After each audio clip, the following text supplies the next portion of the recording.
Tujuan dari pembelajaran yang pertama, memahami alur pencatatan keuangan, lalu yang kedua, meningkatkan ketelitian dan keakuratan data, yang ketiga, mengetahui posisi keuangan perusahaan, lalu yang keempat, mempermudah penyusunan laporan keuangan. Pengertian perusahaan dagang. Perusahaan dagang adalah badan usaha yang kegiatan utamanya membeli barang dari pihak lain lalu menjualnya kembali tanpa mengubah bentuk aslinya. Artinya, perusahaan dagang tidak melakukan proses produksi atau perubahan bentuk pada barang tersebut. Tujuannya adalah untuk mendapatkan keuntungan dari kegiatan jual beli itu. Sumber keuntungan perusahaan dagang berasal dari selisih antara harga jual dan harga pokok penjualan atau HPP. Jadi, semakin besar selisih antara harga jual dan HPP, maka semakin besar pula keuntungannya.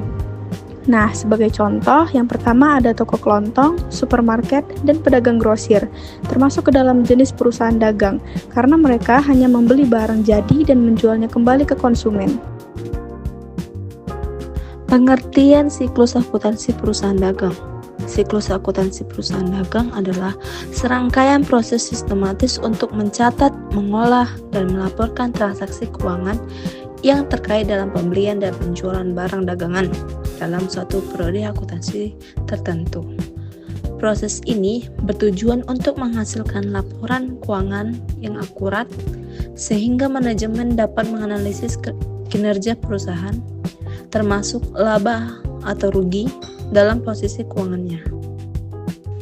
Tahapan siklus akuntansi perusahaan dagang itu ada 9. Yang pertama, pencatatan transaksi. Semua transaksi yang terjadi dicatat berdasarkan bukti transfer seperti nota, faktur, dan kwitansi.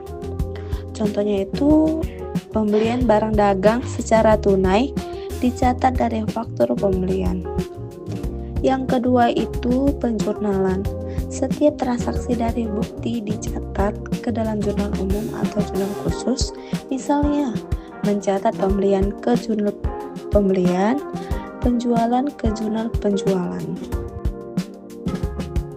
Tahapan siklus akuntansi perusahaan dagang. Posting ke buku besar. Dari jurnal, data dipindahkan ke buku besar, yaitu kumpulan akun seperti kas, piutang, persediaan, modal, dan sebagainya. Tujuannya untuk mengetahui saldo masing-masing akun. Selanjutnya, penyusunan neraca saldo. Setelah posting, dibuat neraca saldo untuk memastikan total debit dan kredit sama. Ini adalah langkah awal sebelum penyesuaian. Tahapan siklus akuntansi perusahaan dagang, yang dimana ada jurnal penyesuaian yang dilakukan untuk menyesuaikan akun yang belum tercatat atau sudah berubah nilainya di akhir periode. Contohnya, beban sewa dibayar di muka, penyusutan aset tetap, atau persediaan akhir. Dan ada juga neraca saldo setelah penyesuaian. Neraca saldo disusun kembali setelah penyesuaian dilakukan. Ini mencerminkan kondisi sebenarnya dari akun-akun perusahaan. Setelah perusahaan menyusun neraca saldo, langkah berikutnya adalah menyusun laporan keuangan. Laporan keuangan ini berfungsi untuk menunjukkan hasil akhir dari kegiatan akuntansi selama satu periode, sehingga dapat diketahui kondisi dan kinerja keuangan perusahaan. Terdapat beberapa jenis laporan keuangan utama, yaitu yang pertama, laporan laba rugi. Laporan ini menunjukkan pendapatan dan beban selama satu periode. Tujuannya untuk mengetahui apakah perusahaan mengalami laba atau rugi.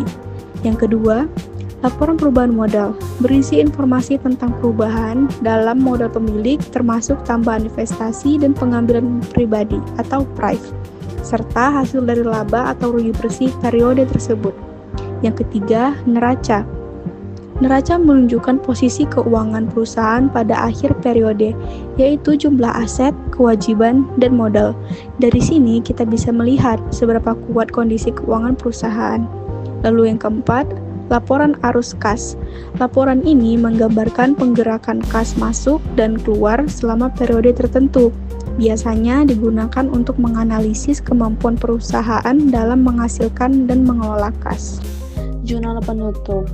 digunakan untuk menutup akun sementara, pendapatan, beban, dan prive agar saldo kembali nol di awal periode berikutnya. Disusun setelah jurnal penutup. Neraca saldo setelah penutupan disusun setelah semua jurnal penutup dibuat dan diposting ke buku besar. Jurnal penutup digunakan untuk menutup akun-akun sementara seperti pendapatan, beban, dan prive agar saldo akun tersebut menjadi nol pada awal periode berikutnya.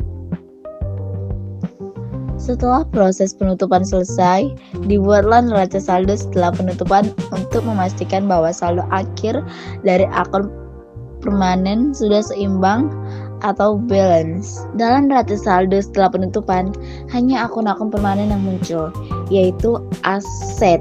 Contohnya seperti kas, piutang, persediaan, peralatan, tanah, dan lain-lain. Dan ada juga kewajiban. Kewajiban itu misalnya seperti utang usaha, utang bank, dan lain-lain. Dan terakhir ada modal. Modal itu adalah modal pemilik. Akun-akun sementara seperti pendapatan dan beban tidak muncul lagi karena sudah ditutup ke akun modal melalui proses jurnal penutup. Kesimpulan dari tahapan siklus akuntansi perusahaan dagang adalah dengan memahami dan menerapkan seluruh tahapan siklus akuntansi secara benar, perusahaan dagang dapat menjaga keuangan yang tertib, meminimalkan kesalahan, serta membuat keputusan bisnis yang lebih tepat.